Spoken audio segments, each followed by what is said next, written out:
Welcome to Health, Wellbeing and Lifestyle, where we love to educate and inspire the community to live more healthily, feel more balanced and truly live a lifestyle they love. And today for our first guest, we have Pauline Rooney, a Yoga for Wellbeing instructor and author. And first in a series, the topic today is mental health. So Pauline, welcome. Thanks, Linda. It's great to be here. It really is. So Pauline, how can yoga assist people with mental health? Oh, Linda, it's unbelievable the assistance that people can have by learning very simple techniques. Breathing is the powerhouse. It's absolutely the powerhouse. When it comes to mental health, we have so many areas. There's anxiety, there's depression, there's bipolar, and on and on. And all of these illnesses, if you like, can truly be assisted with the power of our breathing. And I just love the breathing because we take it in our seasons. So we breathe for summer, autumn, winter, and spring. So you see, we all have different mental feelings at these different times. Some people find that they have what's called SADS, seasonally adjusted disorder, right? You've heard of that, I'm sure.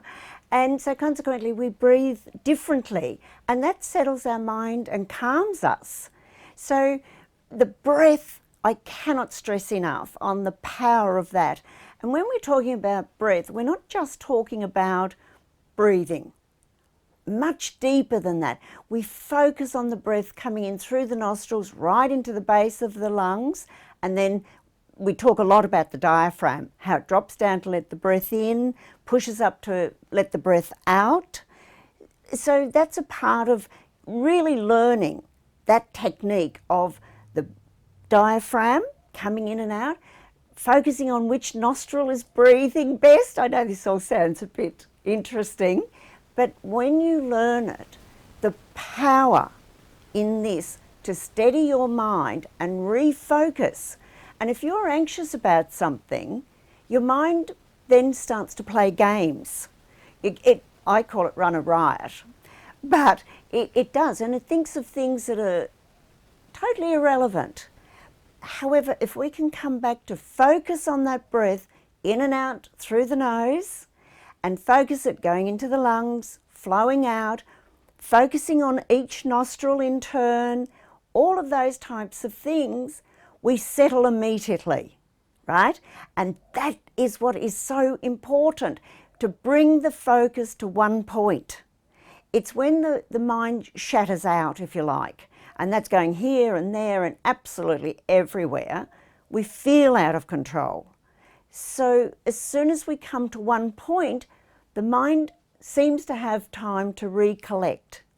And in the yoga, so many of the professionals are using now breathing techniques, other techniques that we have in the yoga, physical techniques, and some people need the physical aspect of the yoga to really push through their body and feel what it's doing for them.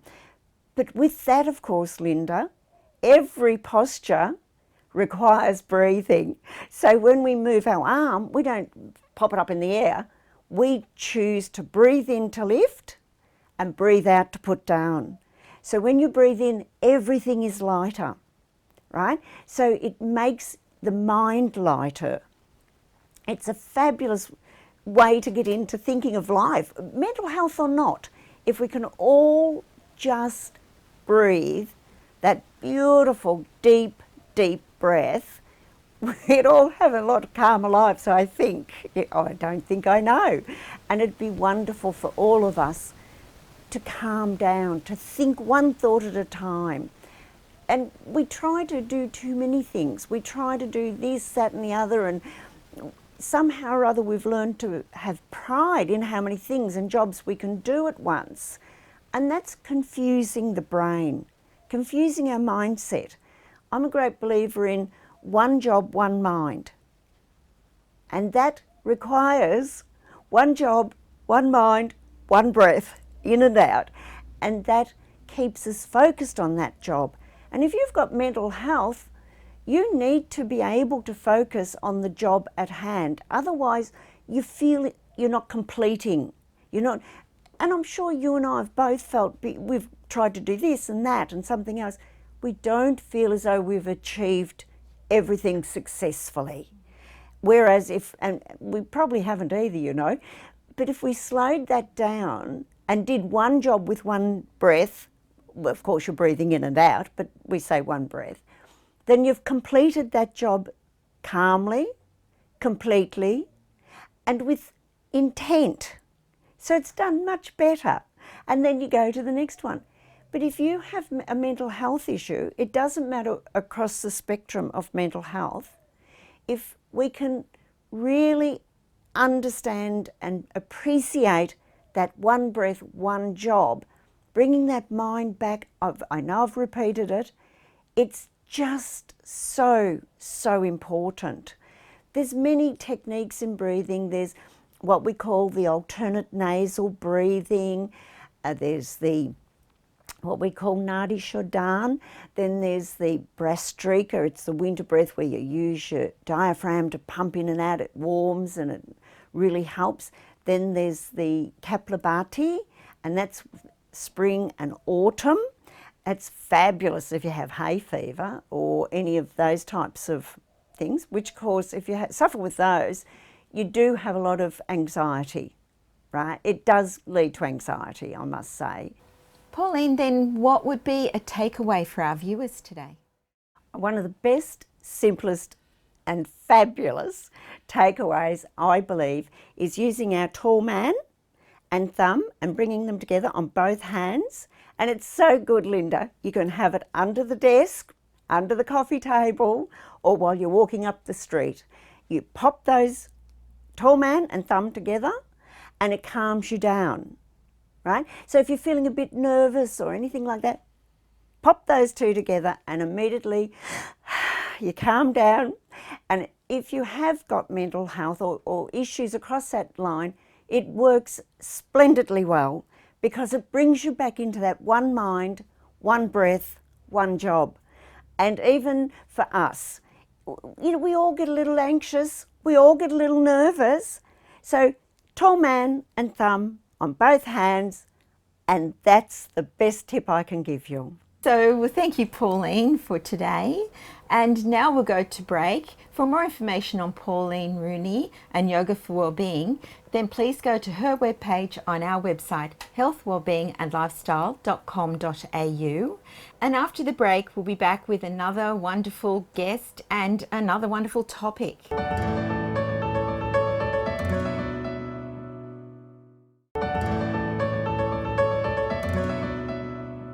Welcome back, and next we have George Gentilis, somatic psychotherapist, and he's back with this week to talk about shifting out of depression. Welcome back, George, again. Thanks for having me again. Yeah, it's good to be back. Yeah. So this week we're going to be talking about depression, which is the opposite of anxiety. So last week I talked about the hyper state, the hyper arousal, and this week is the hypo arousal. It's when you lock yourself right down. There's no energy, you feel trapped, and then people feel like, oh, I'm depressed, and you just disappear into your body. So it's the opposite of being out there, out of your body, anxious, and can't calm down. With depression, it's total opposite. If you're feeling depressed and down, it means there's not enough movement. You've got to get more movement, you've got to get more active, and you've got to get that fight response out. So you need dumbbells are good. Going to the gym is the bench press is great. To just really push out all the suppression that somehow you've created in your life. Some event, something has happened in your life, or a combination of events that have just closed you in, and you see no way out, and you're just locked in. And so people, that's the word depression, where things are depressed and really caved in. Of course, there's always a way out, you just haven't found it. So how do you do it? Get out there, fight more. Boxing's good at the gym.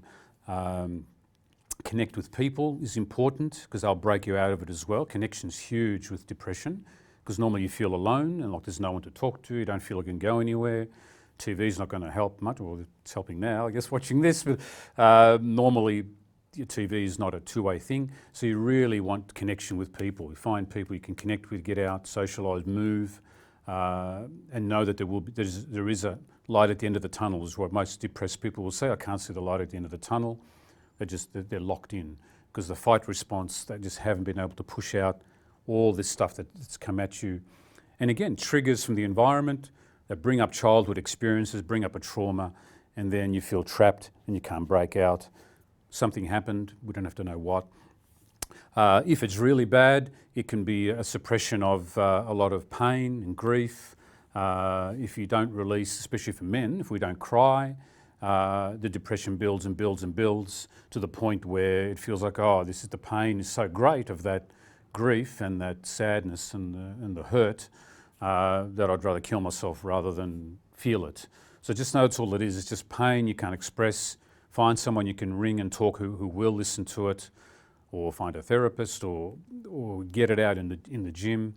You mentioned the gym a couple of times, and Yeah. does resistance training work as well as that, or something like bashing a pillow, or Yeah, you hear people that's great talking too. about? Is that Yes. sort of Bashing a another pillow is way? great. Yeah, thank you. Yeah, it reminded me. That's very good. Yeah, you can do that. Yeah, you don't have to go to the gym. You can just go to the bedroom, stack up some pillows, and just hit and put sound to it. Really, when you know no one around is going to hear it, really put some sound to that hurt that's there.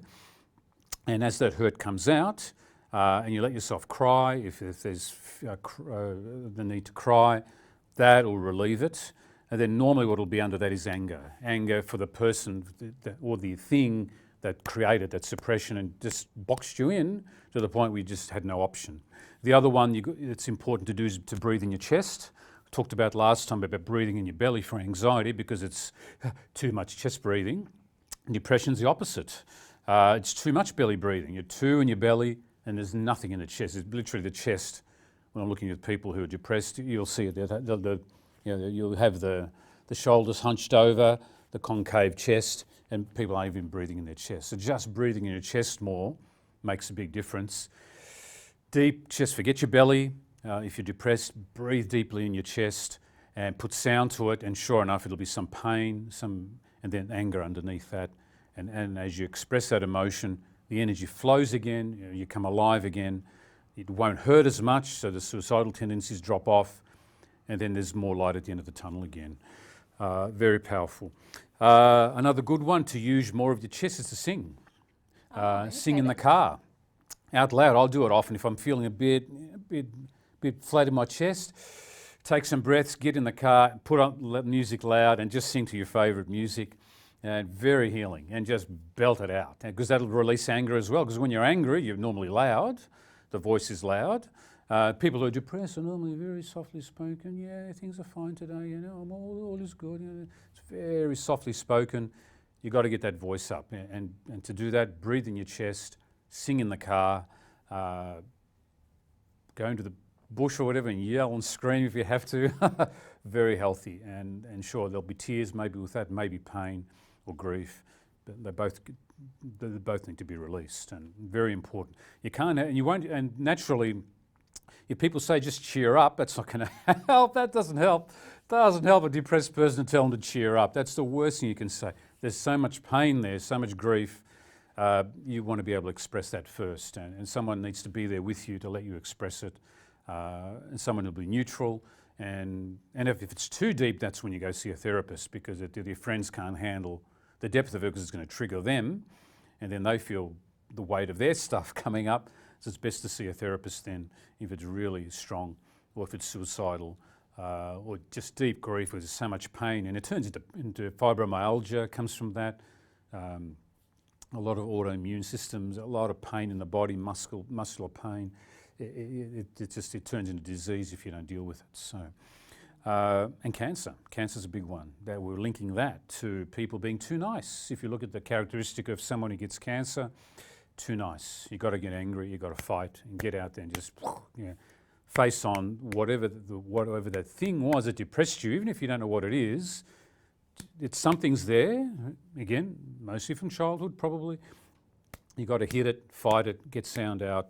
Swear if you have to, if there's no one around, and then the energy flows again, and you're breathing back in your chest. Your shoulders can then drop again, chest can come out again, and your posture will improve, and away you go. So very important. Singing, this is brilliant. I take singing lessons frequently, and it's a great personal growth thing to do, just to get that voice out. So if you want joy, if you want to cheer up, you actually have to feel your pain. And if we look at the emotional states, the duality of emotions, there's three basic emotions. The way I've been trained over the years is the ones that we block is fear, anger, and pain. So if you want to feel joy, you have to feel your pain. They're the opposite side of the same coin. Unless you feel your sadness and your pain, you're not going to feel happy. So just know that. If you want peace in your head, peace of mind, to feel safe in the world, you have to express the fear. You can't go around trying to make yourself feel safe when all this fear's there. You have to accept it. And we talked about that at length last time. So. Fantastic. Yeah. Thank you, George. Yeah. Thank you. And George will be back with us again, and next time he's talking about spirituality and being present. And for more on George and shifting out of depression, then please go to our website, healthwellbeingandlifestyle.com.au.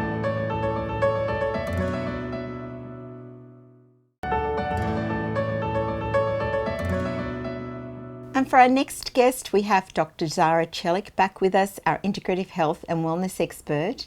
And today she's talking to us about hammam ritual. So welcome, Dr. Zara. Thank you. And what is a hammam? Great question. So a lot of people, I'm sure our viewers will be wondering, what is a hammam? Because quite frankly, it's, we don't have it in Australia, right? Or it's not common in Australia, but very common in Middle East and Europe. It goes back to 7th century, and it is typically a space that is designed for a bath house. It's like a bath house, just to make it simple for our viewers. So it is designed, usually it has a very high ceilings. It's a dome shaped, and you can literally see the sky. That's a typical traditional design. Now, of course, we're not going to get that in Australia, but what is also part of a hammam is when you step into a hammam, it is heated floor. It is all heated throughout. It has a beautiful marble that's also heated, and it's an amazing slab where people can lie down or sit on it to experience the ritual and the benefits of the ritual. And of course, there's also steam and lots of water for purification, for grounding, for relaxation, and also for cleansing. So that water element, the whole copper and the marble and amazing, beautiful dome ceilings is what really makes the hammam special. And the most important is the hammam ritual itself, which is just divine. It has numerous benefits on the mind. It has numerous benefits on the nervous system, on the physical body, to bring the body to calm, to ease. It is nurturing. It is healing. It is purifying, detoxifying, rejuvenating ancient ritual, which goes back to 7th century. So there's a lot of wisdom in this ritual. And the nurturing component is what makes it very special. That is lacking in our modern world. Nurturing is lacking, unfortunately. So people love to be nurtured. They want to go back to the ancient time and experience what those people experienced. With the body, though, there is the exfoliation, which people also loves. It has benefits, as I said, on the physical body. It's on the skin. So there is a kesa glove that is used, which is only used in hammam rituals, which again makes it unique, to remove the dead skin, to get that dead layers of the skin off, where skin's able to breathe, detox efficiently. And with that, there is a technique, there is a rhythm, and it's done in a methodical way. When the dead skin's coming off, there's a lot of blood circulation that is coming to the skin surface. While that dead layers of skins are rolling off like little mini spaghettis, there's lots of blood circulation. And what is blood circulation? It's collagen stimulation, elastin stimulation, hyaluronic acid boosting. And then the skin is glowing, it is lush, it is smooth, it's healthy, because that dead layers just come off, and it is breathing and it is detoxifying naturally. So the skin's glowing. That's a beautiful benefit on the skin. But also, as you're lying down on that marble bench, Linda, the muscles are relaxed. The joints are relaxed. The mind just drifts off. It's completely still. You're not thinking about the modern life. And that's, again, what makes it beautiful. And that's what also it is mostly now sought by many people in the modern life. They want to really bring calm to the mind because it's overworking, it's overfiring. There's a lot of stress. So people love it for that because it really gives a pause to the mind to be still, to be at that very moment, to connect with self while being nurtured. So that's beautiful. But the muscles are relaxed. The body is completely relaxed. So it helps with aches and pains. That's also is another reason people seek out the hammam rituals. There's also the brides. They get ready. There's beautiful rituals around getting a bride ready. It's cleansing, purifying, detoxifying, and getting her to connect with the inner self to be ready for that. So there's so much behind that. It's not just a physical level. I want to also point that out as well. There is mother and baby ritual. There is a pregnancy ritual. It is so diverse. It is so beautiful. And, there's that ancient wisdom behind that. Clearly, if they practice that for such a long time, for many, many centuries, there has to be something to it. And that's what people are wanting to experience day to day. And one thing that is my favorite in the hammam ritual is that luxurious, silky, gliding, beautiful soap bubble massage. It's poured all over the body with a beautiful cloth. The whole body is just covered with that beautiful soap bubbles and just massage through. That is my favorite. And for our viewers out there, how often can people have them, and is it for all ages? Yeah, sure. With my girls, for example, they started when they were a week old. Now it is done a little bit different. So they were more in a beautiful copper ball and literally just swimming in that lots of water. And then they usually hand exfoliate it instead of using a kesa glove. As they grow, then there's a beautiful silk one that we use. Any age group can go in and benefit amazing nurturing rituals. As I said, it is all about nurturing. It is all about cleansing, purifying. But with babies, of course, it's about nurturing, and they love that. They need that, right? So anyone can do it. As I said, my girls started when they were little. There is no age limit, and there is no time limit. You can experience it as long as you want. But I know with the modern life, people don't put time aside for themselves. And with that, I say, if you can do it once a month, brilliant. But traditionally, it is done every week. Thank you for that, Zara. My pleasure, Linda. And for more information on Dr. Zara Celik and the hammam ritual, then please go to her webpage on our website, healthwellbeingandlifestyle.com.au, and we'll say bye-bye until next week.